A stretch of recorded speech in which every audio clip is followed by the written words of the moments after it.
Captain Dean Show. Hey, welcome back to another episode of the Captain Dean Show. And tell, because that's pretty much what I've been doing with my musical instruments since I started these silly little videos. I'm back. It's been a while since I've made one of these things. I've had a family vacation. We went to Florida. It was great. I've had bronchitis, and I think I was kind of getting over that when I made some of the most recent videos. I had a really hard time breathing and stuff all through the month of June, or end of May, early June.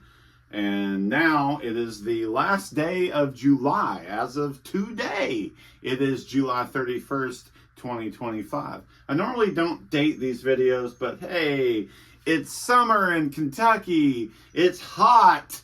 And there is currently a thunderstorm kind of in my vicinity, so I might lose power. But it is Kentucky rain. It's coming down sort of kind of around my area. Anyway, we are back with another episode to keep moving along with talking about my bass equipment. I've pretty much covered everything I have at this point, but there was one left off the list recently that I was working on the videos about, and that just so happens to be this one. Ah, beautiful. This is my sin bass. Sin bass. This one has an amazing story to tell, just like all the others that I've told. This came off of, say it with me, Facebook Marketplace. And it was an older gentleman. I say that even though I'm almost 50 years old. He could have been like 65. I live really close to Bowling Green, Kentucky is that way. And Scottsville, Kentucky is that way. And between Scottsville, Kentucky and Glasgow, Kentucky and Cave City, which is where this bass came from, and Franklin, Kentucky, there's a lot of small towns around Bowling Green, and they're all very, very filled with musical people and music stores and people that are constantly posting things like this on Facebook Marketplace to sell for really, really cheap. Now, normally I would jump on an opportunity of getting a bass like this if they put it on there for like, $60 or something. If memory serves me right, he was asking $100, and I think I offered $80. And the only reason why I got it for $80 is because he was ready to get rid of it. And I think I'm the only guy really in the area that buys Squier bass guitars at cheap prices. But anyway, just like all the rest, this was a black body with a white pickguard. The tuxedo, if you will. My vision immediately when I saw this bass for sale, well, it goes back a little bit. When I set out to start playing bass and singing and writing my own songs, that was around 2013, 2012, something like that. And I got my hands on a Squier 20th anniversary bass that was black with a white pickguard. And that bass had mojo. It felt good from the moment I got it. I didn't have to do a lot to set it up and make it comfortable. And I was still kind of learning to become a bass player at that point. I was still mainly a full-time drummer. So that bass really helped me become a better bass player. And I unfortunately sold that bass because I thought owning 7 was too many. At one point, seven bass guitars were too many. So I had to thin the herd, as they say. I regretted selling that bass because I used it on every Captain Dean record. It had a really good mojo to it. It felt good, and I loved playing that bass, but I didn't play it live. Mainly I just used my number 3 or my Sugar 4, which back then was known as sticker bass. But anyway, this gentleman in Scottsville, Kentucky, posted this bass for sale. And unfortunately, I have gotten some stuff on it because it is black and it gets marked up pretty good. But anyway, I want to try to clean it as best I can very quickly for you while the camera's rolling. Hurry, people are watching. When I got this thing, it was clean. There was not a mark on this bass at all. And of course, my dumbass put a little tiny scratch right there. It might buff out. I don't know. The doctor said it's nothing to worry about. But I got this bass and immediately knew it was kind of like my nostalgic. I want another black bass that I will leave alone and not paint. And all I wanted to do was change the pickguard. So I was really happy with this particular pickguard that I ordered a long time ago. This was on my Electron green bass for a long time, and then I put it onto this cork bass. That silver sparkle just looks killer to me. And that company makes just outstanding pickguards, in my opinion. The flake and the way that these pickguards look is exactly what drum wrap is. It's the exact same material, except it's a little thicker, of course, for being a pickguard. But whatever they do to make these things, that is the exact type of sparkle glitter that would come on wrap to wrap bass, bass drums, drum kits, bass drums. Edit that out, please. I have my moments when I can't speak clearly. This material is exactly like what they use for drum wrap. And I'm a big fan because I used to be a full-time drummer. And before I started becoming a full-time obsessed bassist, my skills were customizing drum kits. And I would find cheap drum kits and pull the covering off and wrap them in things like red sparkle or green sparkle or blue sparkle or purple sparkle. And eventually I started wrapping drum kits in aluminum because it's really cheap to buy a big roll of aluminum.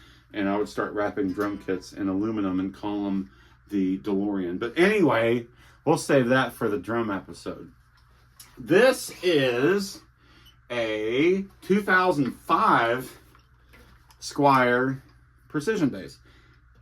So this is 1 year after the Squier 20th anniversary basses, which I absolutely loved. This one, like I said, it was very clean. There was not any sign of any hard playing on it.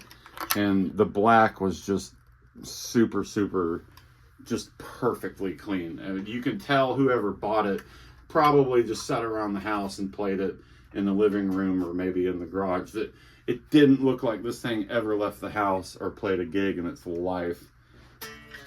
It thankfully has the mojo, but it took me a while to get to it because these particular pickups, these are still stock pickups.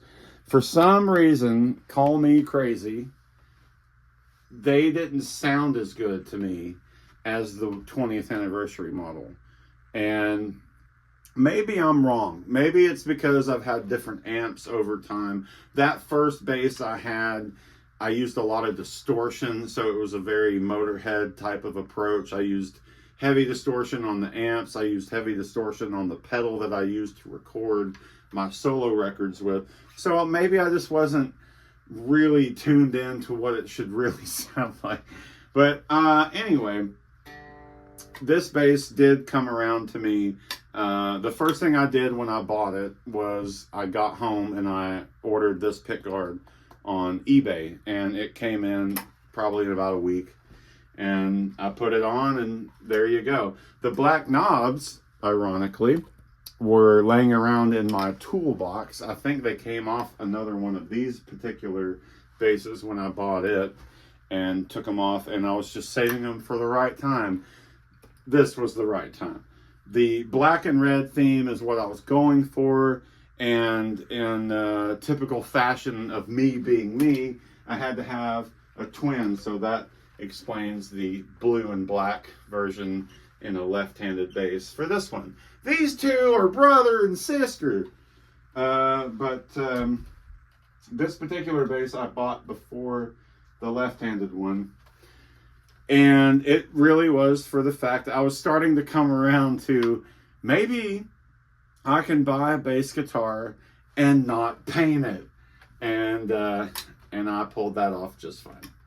The strap is from my dear friend Cindy. She got this for me for my birthday, if I'm not mistaken. May have been Christmas. I'm sorry if I got that wrong. I'm pretty sure it was my birthday. We were on vacation in Helen, Georgia. Have you ever been to Helen, Georgia? It's awesome. It's like a little German town in the Blue Ridge Mountains of northern Georgia, and I love going there. They have this really cool outdoor kind of marketplace that we usually walk through. I mean, it's not stuff for me, but it's cool stuff if you're into that. And there was a display of some like purses and bags and satchels or whatever you call it. And they had these types of guitar straps that were for the use on those. And she just knew I was like, oh my God, these are really cool, very original. I like that, lacy kind of look. It was just that type of material. It's very comfortable. And they just seem very well made to me. This is, let me see if I can even read it. Music First. But anyway, it's the same company, I believe, that makes those bags. And I was like, that's really cool. I like that. And of course, she heard me and surprised me with getting me this strap. And I thought this would look really cool with this bass because it's got that cool pattern to it. And it's kind of a nice little, I don't know. To me, it looks cool. Maybe to other people, it wouldn't. I really like the way that this looks against the guitar. So anyway, I was very thankful for that. And after I put it together and got the strap and everything, I just really got into it. I played it at a few shows, and it just started to have that feel for me again. I think the thing is I'm not big on having black guitars. I've always looked at that as a metal thing, Metallica, hardcore metal bands are always like, gotta wear black and use black guitars and everything's black. I kind of started to get away from that theory early on when I started doing this. I wanted color. And of course I had the white basses, I had the scuffed up basses, I had the off color, like cream colored thing. And then I started getting into the brighter colors. I started painting the pink, the yellow, and then I ordered the green. And then I eventually came around and got a few more black basses after getting this one. I made the Mark Hoppus Jaguar, which is that's a flat black with a gloss black under it. So you can look that episode up and hear all about that. So I've eventually come around to the idea of using a black bass guitar. The original one I had, of course, what I was saying earlier, had a white pickguard on it. I painted it black. Again, this was the early days of me not realizing that spray painting pickguards might not be the best way to go, and I should have just ordered one. It also reminds me of the Roger Waters bass. He's known for playing a black Fender P bass with a black pickguard, but his has a maple neck, and the two that I've had have had the darker colored neck. So anyway, I'm babbling at this point, but babble, it's all good. It's a good bass. I'll, since I'm making this video on a Thursday, I have a show coming up on Saturday. Maybe I'll take this bass with me to play that show since I'm talking about it. But there's not much to it. other than how perfectly clean it was and the condition and everything it was. But here's the catch. To go back to the original story, I'm pretty sure I got it for $80, and I was over the moon about it because he was a super nice guy. And when he got there to meet me at the Dollar General, which is where Dollar General, for you that aren't from here, Dollar General was started in Scottsville, Kentucky. I live literally 20 minutes away from it. So when you meet somebody to sell something or buy something, you meet them at the Dollar General store.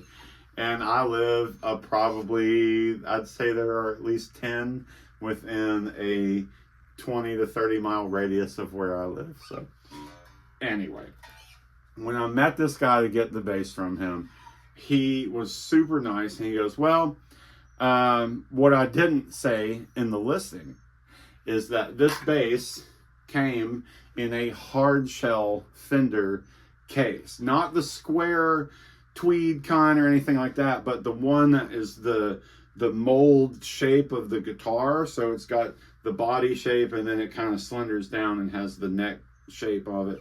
And it was a official Fender case, and I was like, that's like an $80 case by itself. Well, it's just too cool not to show it to you, so I'll interrupt the video to show you. This is the actual case that came with that guitar, and I left this sticker was already on it. I added a Trash Devils sticker onto it just because, you know, it's mine and I have to label it. But look at how good a condition this is. I wish more of you people out there would start posting bass guitars for sale with hard shell cases for $80. Anyway, this is the case that came with it, and I just had to interrupt the video to show it to you. It's cool. And then he was like, oh, and I don't know if you need it or not, and it's probably not on camera, but he also had a Rumble 15-watt amp, practice amp, and it was brand new in the box, not even opened yet. Not the new versions that are like the silver and black, but the original black version. And if I can get behind the camera here, I will show you. It's right down there on the bottom. I have a stack of 15-watt practice amps, and that's what I use mainly when I'm home practicing. So anyway, the amp, the case, and the bass, all for $80 from a very nice gentleman from Scottsville, Kentucky. This is why I have a really hard time looking on Facebook Marketplace in my local area, because I come across these things constantly. And right now, as I'm making this video, there is currently 2 bass guitars for sale in Scottsville, Kentucky for under $100. There is maybe 3 or 4 in the Bowling Green and Franklin, Kentucky area for about that $100 price range. But the thing is I can message them and go, hey, that looks like it probably needs some work. It's probably going to need strings. They're so expensive. So I'll give you $60. And they'll usually say, done, because they want to get rid of it. And I need it. Don't I? Don't I? Don't I need it? Don't I need another bass guitar? Sure I do, because I am a bass player in a rock band, and I always need a cool bass to play. And every day is different, because you can just walk in here and go, I don't know, I'm feeling like this one today. Anyway, this is my Sin bass. I love it. It's awesome. It's black and red and just looks cool as hell.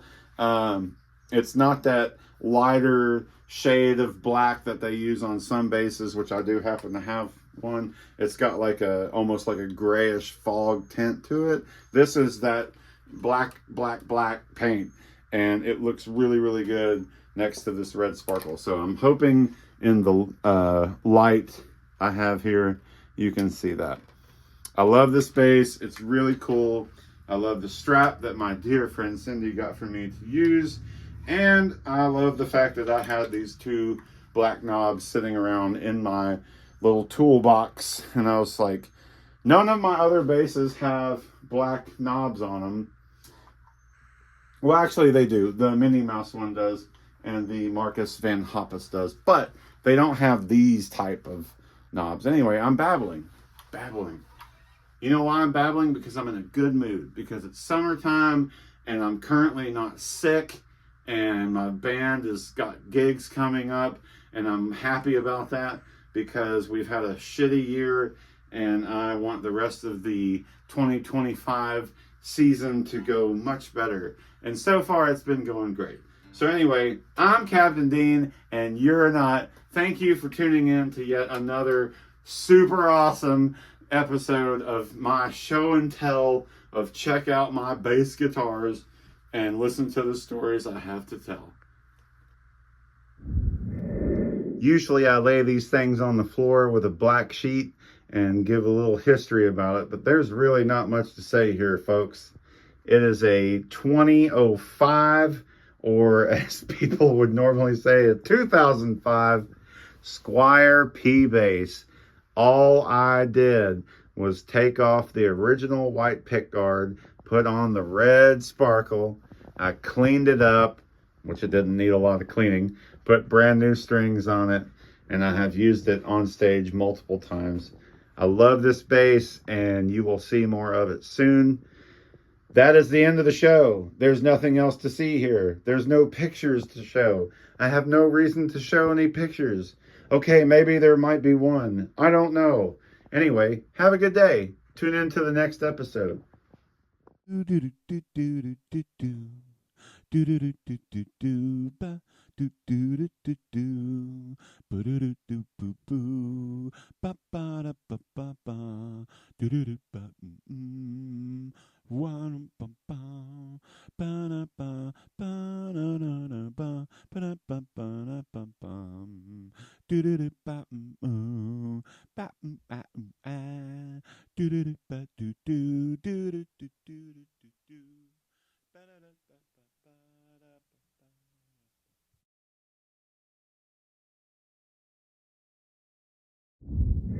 You know, it's a real hot summer day out there in Kentucky.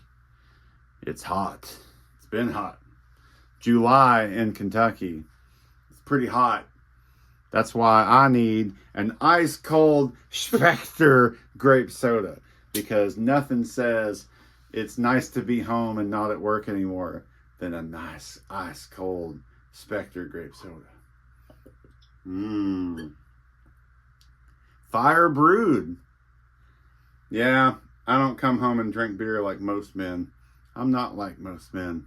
I'm different. I'm different than the others. Oh yeah, that's good. Get you one today.